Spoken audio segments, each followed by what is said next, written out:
Hey y'all, it is Scarlett. I am back to do a quick video. I'm always straightening my glasses, you guys. I usually edit that out of videos, but these are crooked and I need to get some more glasses. Just haven't been able to do that yet. Anywho, I don't think you cared that much. You guys love me because I make you laugh or I inform you of things. Or I don't really even know why. It's just my charm. Anywho, I'm wearing NYX's Duo Chromatic lip gloss in Foam Party today. It is supposed to have like a green gold sheen. It looks more green in real life. Right now my lighting is kind of washing it out.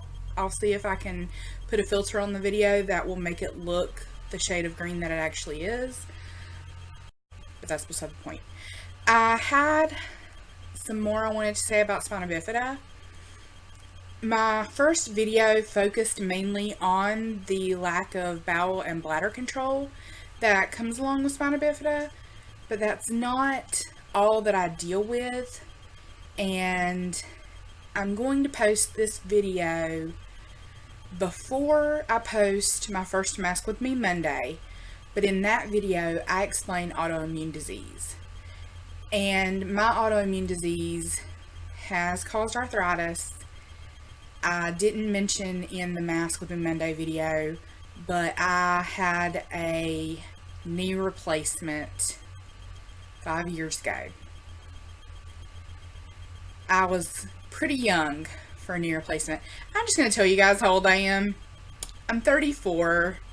I had a knee replacement at age 29, which is unheard of, unless you have a severe form of arthritis, juvenile arthritis, or autoimmune disease, rheumatoid arthritis, which is also autoimmune related. Unless you have a severe form of arthritis, they do not do joint replacement surgeries until you probably get into your 60s. But I needed a knee replacement badly. I was bone on bone in my knee. You have a cartilage disc in your knee between your tibia, which is the lower bone. It's the larger lower bone, and the fibula is the smaller lower bone, and your femur, which is your thigh bone. But my autoimmune disease had eaten away that cartilage, and it's also eaten away the cartilage in my left knee. But that surgery will be a little bit more complicated because I didn't have my knee replaced,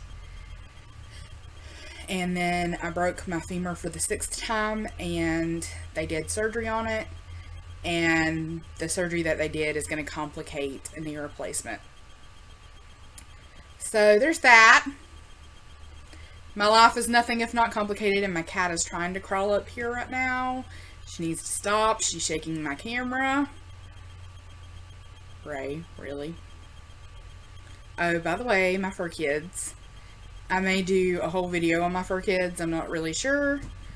But you guys already know about Betty and Dean. Betty was named when I got her. Dean was not. I named Dean. And the twins, my little black kitties, are Lilith and Raven. My ex named Raven. I named Lilith. What TV show am I a fan of? Tell me in the comments if you know. I'm pretty sure if Jo is watching this, she knows because she likes the show. She talked about an eyeshadow palette that is based on this show. I didn't even know that existed. I'm so jealous that she got that palette. Where was I? Where was I? I don't... Anywho. Maybe I can find it on eBay. I'm not really sure. I would be dubious about the quality if I found it on eBay though. This video is largely to do with my mobility. And I watched a video that I'll link below from another person with Spina Bifida who has a makeup channel. But her Spina Bifida, despite having been a myelomeningocele as well, it had fewer side effects than mine did. She walks, have bladder control, but she has bowel control, which is half the battle. G.I. Joe, anybody?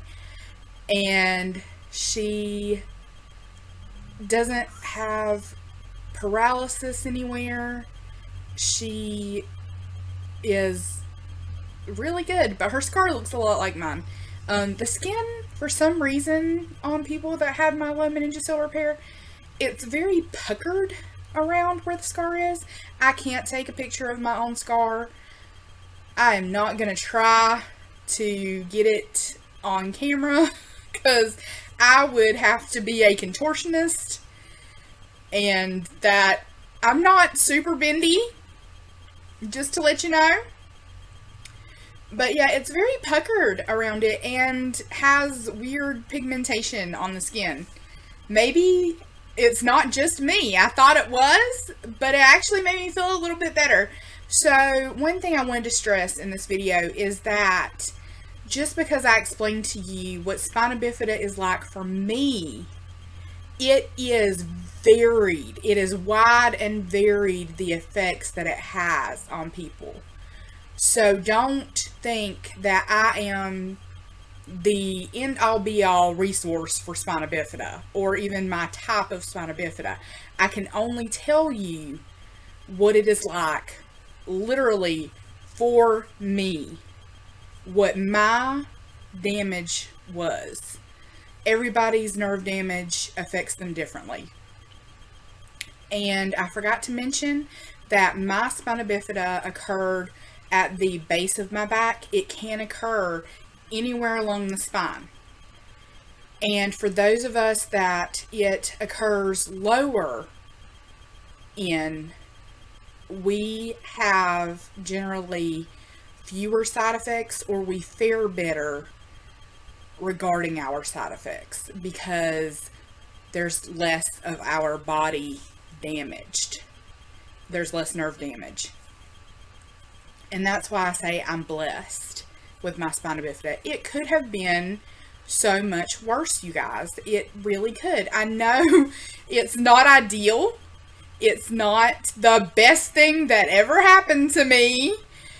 But it's just a thing that happened to me. It's not the worst thing that ever happened to me either. I think being raped is probably the worst thing that ever happened to me.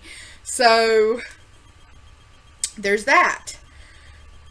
But my Spina Bifida affected my bowels and bladder, and I also have partial paralysis regarding my legs. I mentioned that I couldn't move my legs, and that's why they thought I couldn't feel them, and that's why they performed my first surgery without anesthesia, which was idiotic.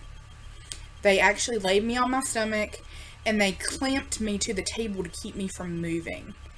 And I have permanent scars in my butt that are like dimples. I look like a Cabbage Patch Kid. I'm not amused. I'm not amused, okay? Not cool. So I ended up with 3 scars from that surgery, not just the one. But my family has always thought it was cute that I have dimples in my butt. I don't know. So I've always been teased about it.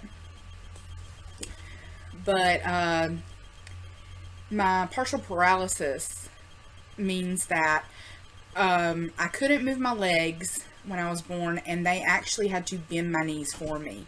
And they bent my knees for me because I would not have been able to sit in a regular chair. They would have had to be out in front of me. You know, it made sense to bend my knees. And once they bent my knees for me, I started moving my legs. So it was a real blessing that they did that. And my mom, God bless her, she was there, and my knees were bruised and swollen for a long time after they bent them. Because, I mean, they had to use a fair amount of force to do that. And I started moving my legs, and that was a good sign. They still didn't know if I was ever going to walk, because being able to move my legs doesn't necessarily mean anything. For some people who have spina bifida, they can move their legs, but their legs won't support them when they stand. Mine will. My knees will lock. I cannot feel the skin on the back of my body starting at the top of my scar, which is right above my butt. And below that, I can feel pressure. I can't feel texture. I can't feel temperature. So it's dangerous for me. And my mom has to periodically check me. I get pressure sores, largely because I sit in my wheelchair a lot. Most people who have spina bifida or who are in wheelchairs, they transfer back and forth from furniture a lot. I don't. I will sometimes transfer back and forth to my bed a couple of times if I'm having a really bad fibro day or a really bad autoimmune flare and I want to sleep a lot. But I don't sit on my couch. I don't sit in chairs other than my wheelchair because I can't move. I am stationary. I'm stuck in that chair, and I hate that. I hate that. I want to have the option to move. I let my dogs in and out all day. I have to get up and answer the phone. You know, sometimes my phone is charging in my bedroom. My couch is in my living room. It takes me forever to get in the chair. By the time I get to the phone, it has stopped ringing. And it's just very frustrating. I cook. I do a lot of things. And I like to have the option to just move without having to transfer. It takes a lot of effort and energy for me to transfer because of my arthritis. So that's just a me thing, I think, because a lot of people who have spina bifida don't have the arthritis. So they just transfer back and forth and it's no big. This is my unique situation.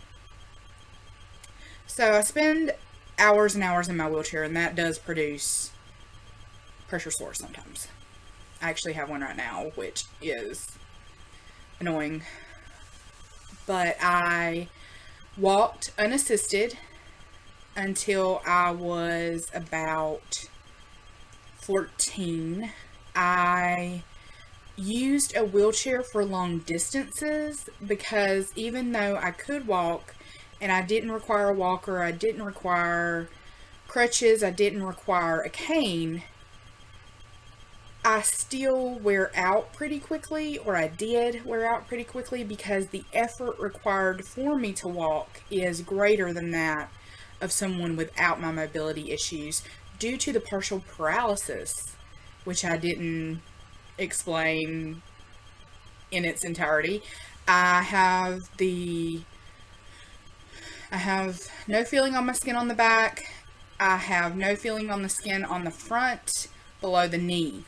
I can feel the fronts of my thighs, and I can feel my knees, but it gets a little iffy on the front of my calves, on my shins. It just kind of gradually fades, I guess you could say.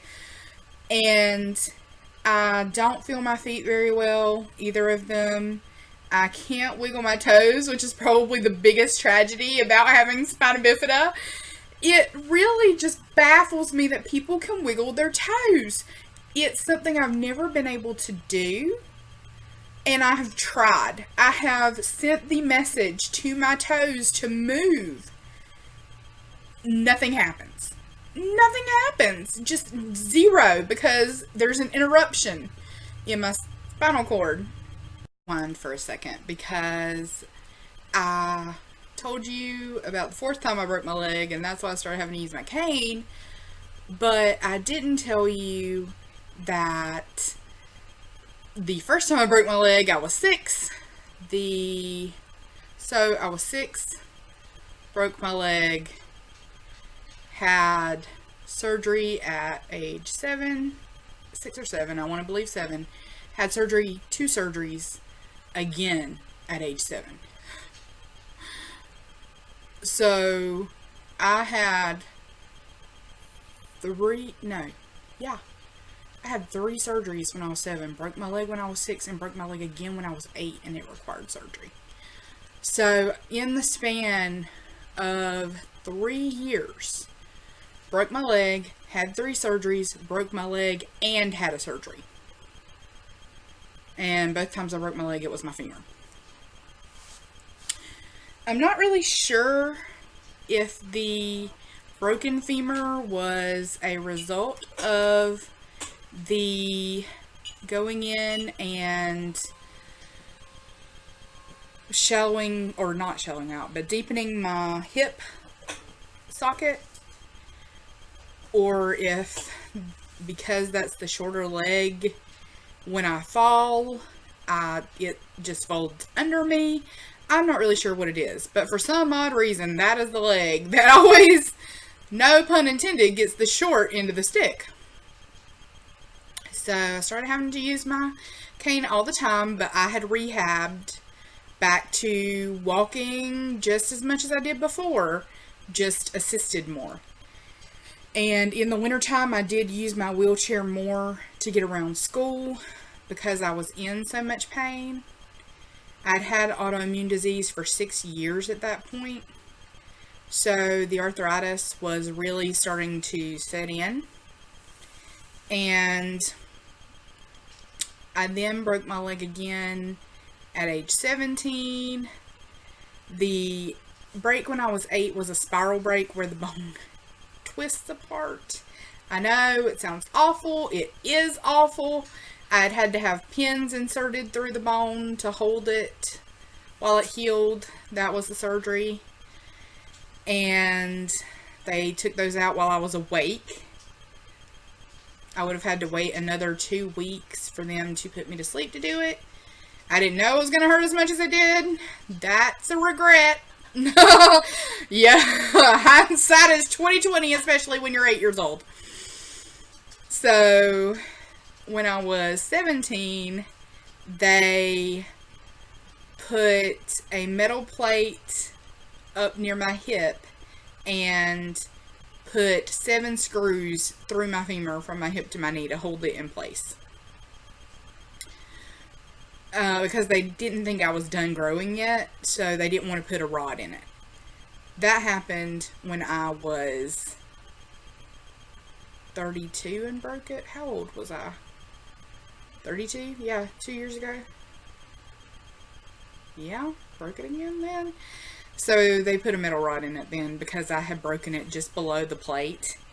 And between the screws below the plate, God bless that surgeon. He had never met me. He was a trauma surgeon. And he had to actually cut off part of the plate and put a rod in my femur, and I think he took out some of the screws too. And actually that was a huge relief because I had been able to feel that plate and those screws since they were put in. And I told my orthopedic surgeon about it, the one that has since retired, and he didn't believe me. I'm so tired of doctors that don't believe people. I've had enough, y'all. I've had enough of doctors thinking that they know stuff that they don't. We'll talk about that a little bit more regarding a situation I'm dealing with right now. But I broke it when I was 17 and had to have surgery on it, and then that's when I had the plate and screws put in. Then when I was 18, I was in a car accident and broke my right tibia. And I think I said that I had a bad leg and a good leg, and the good leg, the good leg became the worst leg. So I started having to use my wheelchair around my house all the time. And that was hard. It was a hard adjustment.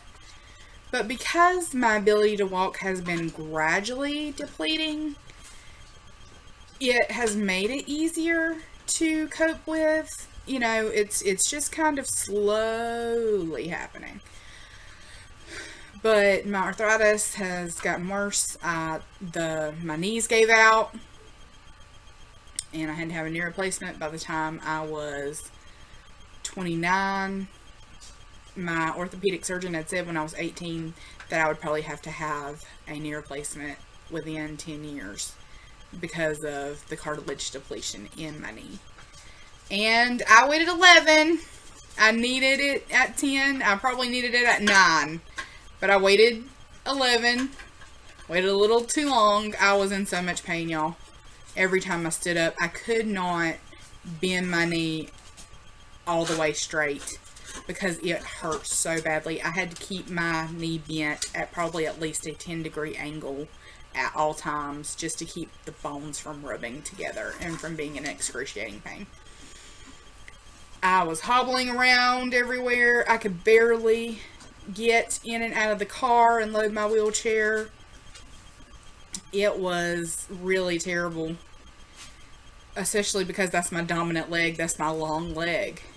And for it to give out on me, it was really rough. So I then broke my femur again after the knee replacement, but I never really got back walking fully after the knee replacement or after that leg break when I was 18, because I had developed fibro between age 18 and age 29. I felt it coming on in my mid-20s, but I didn't know what it was. I didn't know why I was tired all the time. I didn't know why everything felt like it took so much effort. And you guys, right now, I think one of the dogs has a cat food can that the twins knocked off of their little counter area where they eat. They eat on an area that is separated from the stove and microwave and sink.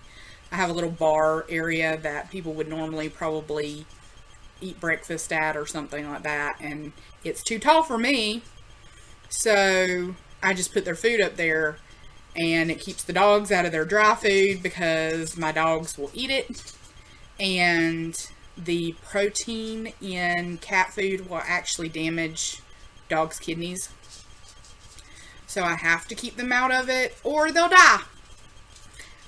I don't really think that's me being mean. I think, you know, that's a pretty fair thing to do for them because they just don't know what's good for them. It's my job as mom to take care of them and keep them out of stuff that's going to harm them. So, anywho, there's a dog messing with a cat food can in the background if you hear some kind of scuffling noise. But, my 4 kids are usually pretty good when I'm filming. They're sleeping or they're outside or something like that. But today, they are just all up in my business. So, this is life as a mom. But, yeah, so after my knee replacement, I never got the strength back in my legs quite as good as I had wanted to. There are reasons for that. Then after breaking my femur 2 years ago, I really just kind of, I don't know, it was almost like giving up hope because I was with my partner. It was a very bad time, and I can explain a little more about it when I talk about what it was like to be with him and kind of the beginning of the end of my wanting to stay and be with him. That surgery and that experience of breaking my leg was a big determining factor in my decision to end that relationship. So I never really built my muscles back up after that break, but I have recently been building them back up.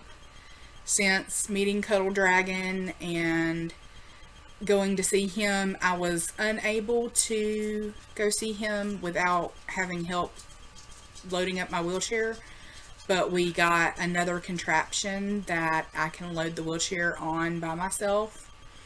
So I'm really happy about that.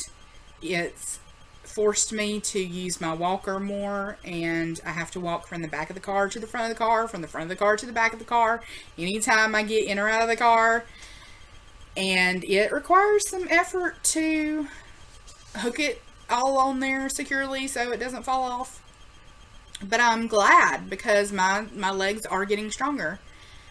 And I do hope to get back to where I can get from the back of the car to the front of the car with just my cane instead of the walker. I don't know if that will ever happen. If it doesn't, it doesn't.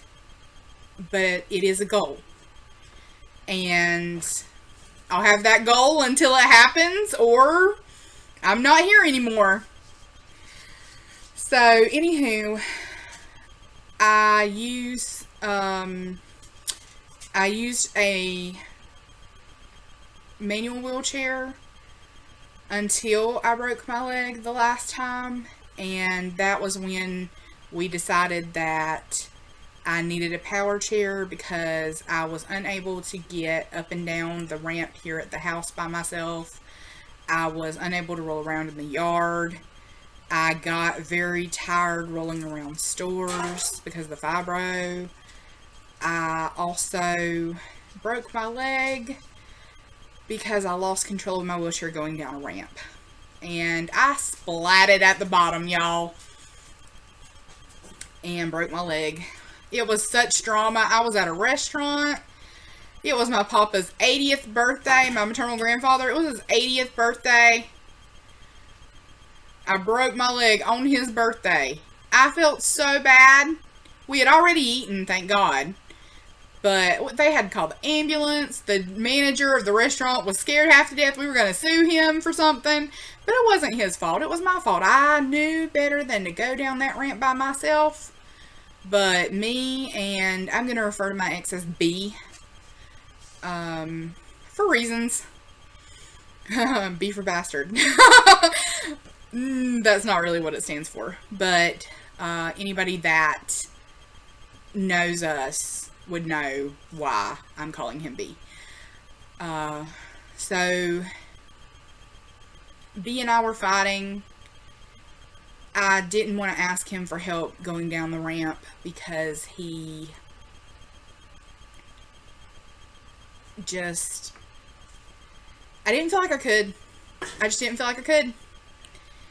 And so I ended up breaking my leg because my partner was abusive.